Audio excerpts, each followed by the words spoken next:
குற்றவாளி பொடி போடுபவனாக இருக்க வேண்டும் என்பது குற்றம் நடந்த இடத்தில் புத்தம் புதிதாக பொடி சிந்தி கிடந்தது தெரிந்ததா என்றார். சாம்புவும் என்றான். அவன் மூளை வேலை செய்தது. குற்றவாளி பொடி போடுபவன் மட்டுமல்ல, பொடியை சிந்துபவனாக கூட இருக்க வேண்டும் என்று எண்ணிக்கொண்டான். கோபாலன் எழுந்தார். நீர் உசிதம் போல் வேலையை தொடங்கலாம், நான் வருகிறேன் என்று கூறிவிட்டு அறையை விட்டு வெளியே சென்றார். 10 நிமிஷத்துக்கெல்லாம் குழந்தை தங்கவேலு சாம்புவிடம் ஓடி வந்து, திருடனை கண்டுபிடிச்சிட்டேலா என்று கேட்டான். அதற்குள்ளே எப்படிடா குழந்தை கண்டுபிடிப்பது?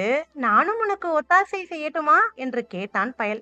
ஏன் இவனை நாம் ஒத்தாசைக்கு வைத்துக் கொள்ள கூடாது என்று சாம்புவுக்கு தோன்றியது. உடனே, சரி குழந்தை, நீ எனக்கு ஒத்தாசை செய்யலாம், ஆனால் நான் சொல்வதை யாரிடமும் சொல்லக்கூடாது. நான் பார்த்து வர சொல்வதை ஜாக்கிரதையாக அவ்வப்போது பார்த்து வர வேண்டும் என்றான். என்னங்க, குழந்தை சாம்புவுக்கு ஒத்தாசை செய்ய போதா? 2 பேரும் சேர்ந்து கண்டுபிடிச்சிருவாங்களா?